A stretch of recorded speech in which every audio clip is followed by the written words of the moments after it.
India, the world's most populated country, approximately 1.43 billion people. Well, let that number sink in. This is not just a country, this is a system of scale. A system where more than 900 million people are under the age of 35. That means India is not an old nation dealing with old problems. It is a young nation dealing with extreme expectations. And the real question is simple. How do you govern a country this large without pressure turning into imbalance? Today, we are not going to rely on slogans. We are going to look at the structure, the population, employment, poverty, media, and the rising gap between expectations and reality.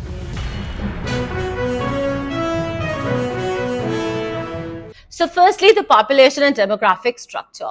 India has a population of roughly 1.43 billion people. That's a lot. It is now the most populated country on earth. Key breakdown, let's go through it. Around 65% of the population is under the 35 years age. Around 50% is under 25. Median age is approximately 28 years. Now, compare globally. Most developed countries have a median age above 40. India is significantly younger.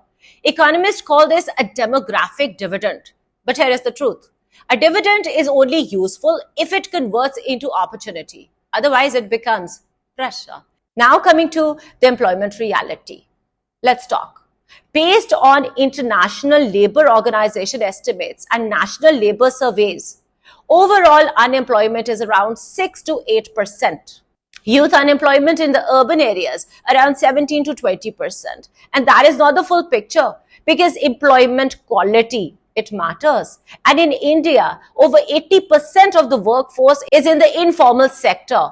That includes daily wage labor, small-scale informal work, gig economy jobs, agricultural labor.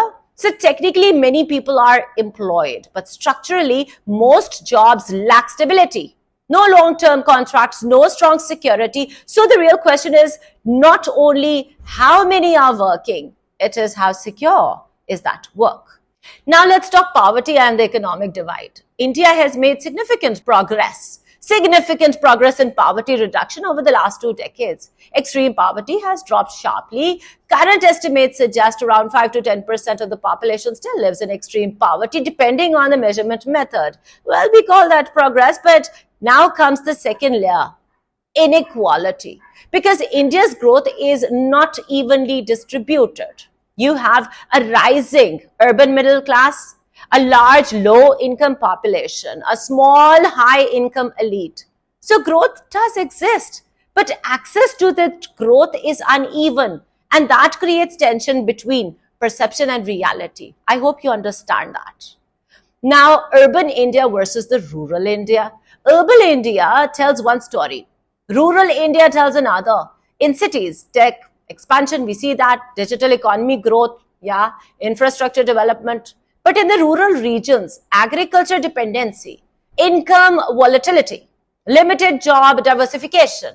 This creates two parallel Indias inside one India, and that divide is not just economic, it is psychological.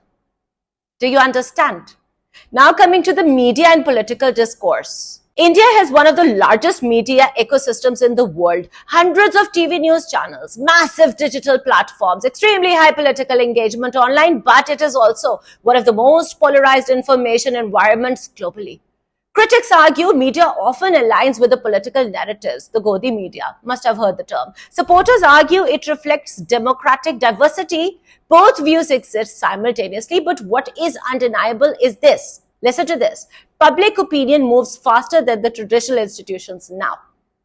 If we come to the digital culture and the satire, India's political conversation is no longer limited to the parliament or the institutions. Interestingly, it now exists in social media memes, viral campaigns, satirical pages. Satire has become a form of expression, and digital platforms have become a parallel political space where frustration, humor, and commentary all mixed together instantly. This is not unique to India, but India's scale makes it more visible. Now we talk about the governance challenge.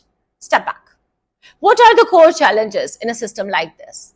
3 major pressures you see: jobs, infrastructure, youth expectation. And all three are happening at the same time. In a population of 1.43 billion, governance is not about simple outcomes. It is about balancing scale, balancing speed, balancing the expectation, and balancing the inequality. So the final question is not emotional. It is structural. Is India facing failure?